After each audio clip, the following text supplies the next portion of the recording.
আমি কিন্তু কোথাও রোজিনা রহমানকে কোনো ব্যক্তিগত আক্রমণ করিনি, রোজিনা রহমানকে নিয়ে কোনো নোংরা অপশব্দ বা কুরুচিকর মন্তব্য করিনি, রোজিনা রহমানের ধর্ম তুলেও কোনো কুরুচিকর মন্তব্য করিনি, কোনো ব্যঙ্গ বিদ্রুপ করিনি। কিন্তু গতকালকে রোজিনা রহমান আমাকে কমেন্টে রিপ্লাই দিয়েছে, তোকে গোবর খাওয়ানো উচিত ছিল, আমি হলে তোকে গরু আর শুয়োর মেরে খাওয়াতাম জানোয়ার। আমি একজন হিন্দুর ছেলে, এটা রোজিনা রহমান খুব ভালো করেই জানে। দিবাকর দেবনাথ হিন্দু ঘরের ছেলে, আমাকে ও গরুর মাংস খাওয়ানোর কথা বলছে। কত বড় সাহস, কত বড় স্পর্ধা, চিন্তা করুন। আর আপনাদের যদি কারো মনে হয়ে থাকে যে এটা ফেক আইডি, তাহলে এই ভিডিও ডেসক্রিপশনে লিংক দিয়ে দিয়েছি, সেখান থেকে যাচাই করে আসতে পারেন। নিশ্চিতভাবে হুমায়ুন কবির সে যে বলেছিল 30% হিন্দু রয়েছে, ভাগীরথীতে ভাসিয়ে দেব, সেই হুমায়ুন কবির যে বাবরি মসজিদ বানাচ্ছে, একজন লুটেরা, একজন ভারতবর্ষকে লুটে নিয়ে গেছে, সেই লুটেরা তার নামে বাবরি মসজিদ তৈরি করছে, কোটি কোটি টাকা তুলছে। তার সমর্থনে রোজিনা রহমান কথা বলছে, ঠিক আছে, বলতেই পারে যে যার সমর্থনে, কিন্তু আমি বলতে চাই এই যে নিজেকে রাষ্ট্রবাদী মুসলমান বলা বন্ধ করুন আর হিন্দুদেরকে বোকা বানানোর চেষ্টা বন্ধ করুন। আমার কাছে ছবি রয়েছে, এটা রোজিনা রহমানের হাজবেন্ডের অ্যাকাউন্ট থেকেই নেওয়া, কোনো এআই না। রোজিনা রহমান প্রমাণ করুক এটা এআই ছবি, ঠিক আছে, আমি ওকে 10 লাখ টাকা পুরস্কার দেবো। রোজিনা রহমানের হাজবেন্ড এখনো আছে, আপনারা গিয়ে দেখুন। রোজিনা রহমানের হাজবেন্ড তো সাংবাদিক, হুমায়ুন কবিরের সঙ্গে একান্তে কে হুমায়ুন কবির? শুয়োরের মাংস আমার সামনে রাখা হয়েছে, আমাকে একটা বিকিনির মতো ছবি মানে আমাকে পরিয়ে আমার মুখ দেখবেন সেখানে বসিয়ে কার্যত পোস্ট করা হচ্ছে। কি ধরনের মানসিক অত্যাচার আমার উপর হচ্ছে আপনারা ভাবতেও পারবেন। দর্শকদেরকে তো বোকা বানাচ্ছে। হিন্দুরা কেন ওকে দেখবে? ওর তো মুখোশটা খুলে গেছে, ও হিন্দুর ছেলেকে বলছে গরু খাওয়াবো। বঙ্গ টিভির রোজিনা রহমান, যিনি এই সরকার বিরোধী বিভিন্ন সময় মুখ হয়েছেন, সেরকমই আমাদের দিবাকর দেবনাথ হিন্দু, তাকে আমরা বিগত বিভিন্ন বছর ধরে চিনি। আজকে তিনি সাংবাদিকতার এখানটায় কাজ করছেন, কিন্তু দিবাকর দেবনাথ আমাদের পশ্চিমবাংলার যে হিন্দুত্বের লড়াই, এই হিন্দুত্বের লড়াইয়ের দীর্ঘদিনের ও সৈনিক। তো সেক্ষেত্রে এই যে রোজিনা রহমানের একখানা আমরা দেখতে পাচ্ছি সোশ্যাল মিডিয়ায়, সেটা দিবাকর দেবনাথ হিন্দু পোস্ট করেছেন যে তাকে এই শুয়োরের মাংস, গরুর মাংস এখানটায় মেখে খাওয়ানোর উগ্র হিন্দুত্ববাদের এইসব যে ট্যাগ রোজিনা রহমান দিয়েছে, যাকে আপনি বলছেন রাষ্ট্রবাদী মুসলমান। দাদা, এখানে আপনাকে বলতে চাই, রাষ্ট্রবাদী মুসলমান বলে কোনো কিছু জিনিস কিংবা কোনো অভিধানে আপনি দেখাতে পারবেন না। রাষ্ট্রবাদ, জাতীয়তাবাদ, সেকুলারবাদ, এগুলো সমস্ত হিন্দুরা হয়, মুসলমানরা শুধু মুসলমান হয়, কিংবা শিয়া, সুন্নি, আহমেদি এদের বিভক্ত থাকে।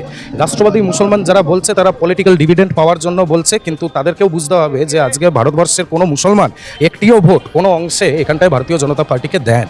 রোজিনা রহমানের অডিয়েন্স যারা রয়েছে, দর্শক যারা রয়েছে, যারা ওর সাবস্ক্রাইবার, যাদের কাছে ভিডিও বিক্রি করে মাসে মাসে লাখ লাখ টাকা ইনকাম করছে ইউটিউবের অ্যাডসেন্স থেকে, সেই দর্শকদেরকে তো বোকা বানাচ্ছে। হিন্দুরা কেন ওকে দেখবে? একজন সাংবাদিক আর একজন, ওর তো মুখোশটা খুলে গেছে, ও হিন্দুর ছেলেকে বলছে গরু খাওয়াবো। ওর স্বামী গিয়ে হুমায়ুন কবির যে 30% মুসলমান হিন্দুদেরকে ভাসিয়ে দেবো বলেছিল, তার সাথে গিয়ে ছবি তুলছে দাঁত বের করে, সেই ছবি পোস্ট করছে। এর মানেটা কি? রোজিনা রহমানের সঙ্গে কি ডিল হয়েছে কোনো হুমায়ুন কবিরের? হুমায়ুন কবিরকে ওই যে টাকা পয়সা, প্রচুর টাকা তো আপনারাও দেখেছেন ঢুকেছে ওই বাবরি মসজিদের জন্য, সেখান থেকে ভাগ দিয়েছে রোজিনা রহমান। যদি বলে থাকেন অত্যধিক অন্যায় এবং অসভ্যতার একটা লক্ষণ। কোনো মানুষ, কোনো ধর্ম তুলে কোনো সাংবাদিক, মানুষ তো দূরের কথা, একজন সাংবাদিক, আমরা এলিট ক্লাস তাকে ধরি, যেমন আমরা একটা শিক্ষিত শ্রেণী বলে তাকে ধরি। অশিক্ষিতরা অনেক কথাই বলতে পারেন, যারা লেখাপড়া করেন না অনেক কথাই বলতে পারেন, কিন্তু সৌমিক গোলদারকে গ্রেপ্তার করার পরে রোজিনা রহমান, আমি দেখলাম ভিডিওতে, ওই প্যাটিস বিক্রেতাকে ফোন করে ভিডিও করেছে, তার ওয়াইফের সঙ্গে কথা বলেছে, তার অ্যাকাউন্টে টাকাও পাঠিয়েছে। তো আমি আমার ফেসবুক অ্যাকাউন্ট থেকে পোস্ট করি যে সৌমিক গোলদারের মতো হিন্দু ভাইদের পাশে কিন্তু আমাদের হিন্দু ভাইদেরই থাকতে হবে। রোজিনা রহমান বা বিজেপির আরেকজন নেতার নাম মেনশন করেছিলাম, কাশেম আলী, সংখ্যালঘু নেতা, তারা কিন্তু থাকবে না হিন্দু ভাইদের পাশে। দিন শেষে আমাদের হিন্দুদেরই থাকতে হবে। সেই পোস্ট করার পরে রোজিনা রহমান ওটার স্ক্রিনশট নিয়ে পোস্ট করেছিল। আমি জানি না সেই পোস্ট আছে না ডিলিট করে দিয়েছে ওর ওই অ্যাকাউন্ট থেকে, যে অ্যাকাউন্ট থেকে এত কিছু, সেই অ্যাকাউন্টে পোস্ট করে ও আমাকে উগ্র হিন্দুত্ববাদী বলেছিল। তারপরে আমি ওকে ভিডিওতে জবাব দিয়েছিলাম, সেই ভিডিও আমার কাছে রয়েছে ইউটিউবে। আমি কোনো অশালীন অপশব্দ ব্যবহার করিনি। যে আপনি উগ্র হিন্দুত্ববাদী আমাকে কি করে বলতে পারলেন? আপনি আপনার দিক থেকে যাকে সমর্থন করার করেছেন, ভেজ বলে যে চিকেন প্যাটিস খাইয়ে দিচ্ছে হিন্দুদের পবিত্র একটা অনুষ্ঠানে, সেটা তো আমি কখনোই সমর্থন করব না একটা হিন্দু ছেলে হয়ে। এই রোজিনা রহমানের চ্যানেল থেকে প্রথম, যেটা আমি যদি ভুল না বলি, তাহলে দেখা যাবে যে দিলীপ ঘোষ বাবুর একটি ভিডিও, সকল, যদিও পরে সেটা দিলীপ ঘোষ বাবু যেটা বলেছেন তথ্য অনুসন্ধান করতে দিয়েছেন, তাকে মেলাইন করার জন্য তার পর্নোগ্রাফি, তার মুখ লাগানো পর্নোগ্রাফি সোশ্যাল সাইটে কিন্তু প্রথম ভাইরাল করেছিলেন এই রোজিনা রহমান, যাকে বঙ্গ টিভি বলা হয়। আজকে রোজিনা রহমান তার নিজের বঙ্গ টিভি নামক টিভি, যেহেতু নামটা দিয়েছে বঙ্গ টিভি, এবং সেখানে বসে নিজের বুম ধরে নিজেকে আজকে কাঁদতে বসতে হচ্ছে, নিজেকে আজকে প্রমাণ করতে বসতে হচ্ছে যে আমাকে একটা বিকিনি পরা ছবি দেখিয়ে এআই টেকনোলজি ইউজ করে আজকে আমাকে শুয়োর খাবার ছবি দেখানো হচ্ছে। লজ্জা করছে না বলতে যে আমাকে আজকে সাম্প্রদায়িক তাস খেলতে হচ্ছে, যে আমি যেহেতু মুসলমান বলে আজকে আমাকে নিয়ে গেম খেলা হচ্ছে, বিজেপির কিছু নেতারা করছে। আজকে এই রোজিনা রহমানকেই তো ভাবা উচিত ছিল। দিলীপ ঘোষের কি মা বোন ছিল না? দিলীপ ঘোষের কি পরিবার ছিল না? দিলীপ ঘোষের কি নেতা নেত্রীরা, কর্মীরা, দিলীপ ঘোষের কিছু অনুগামী কি ছিল না? তাদেরও কি কোনো ভালো লাগার জায়গা ছিল না? তারাও কি দিলীপ ঘোষের সেটাকে মেনে নিতে পারছিল? তিনিও কি একদিন রাজ্য সভাপতি ছিলেন না? তারও কি প্রচুর কর্মী যারা তাকে ভালোবাসতো, তাকে পছন্দ করে রাজনীতিতে এসেছিলেন, তারাও কি সেদিন মেনে নিতে পেরেছিল? আমি প্রতিবাদ করেছিলাম, বলেছিলাম মাননীয়া এটা কোন ধরনের রাজনীতিতে আপনি নিয়ে যাচ্ছেন।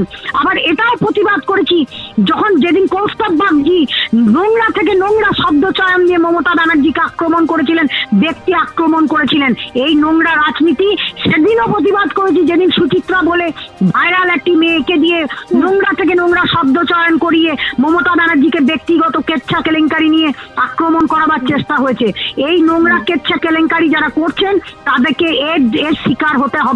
আজকে কালকে যখন অন্যের দিকে আঙুল তুলবেন, পাল্টা দুটো আঙুল আর চারটে আঙুল নিজের দিকে ঘুরে আসবে। আজকে সাম্প্রদায়িক তাস খেলছে, আজকে বলছে বিজেপি সাম্প্রদায়িক। লজ্জা করছে না? এই বিজেপি থেকে লাখ লাখ টাকা কামিয়ে তাদের পেজ চ্যানেল হিসেবে থেকে তাদের ভেতর থেকে খবর নিয়ে আজকে বলছি তো তারা এজেন্ট। এই রোজিনা দাবি করছে সে নাকি একটা টাকাও নেয়নি। সে যদি বলে তাহলে তার গাড়ি থেকে শুরু করে তার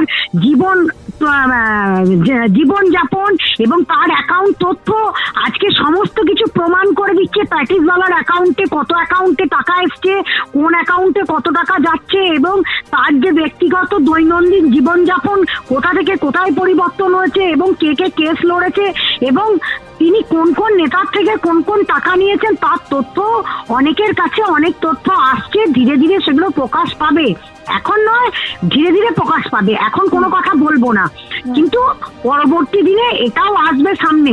যদি এই সাম্প্রদায়িক তাস খেলে বিজেপিকে দুর্বল করার চক্রান্ত করে যে বিজেপি একমাত্র সাম্প্রদায়িক দল এবং হিন্দু পছন্দকারী দল, মোটেই না।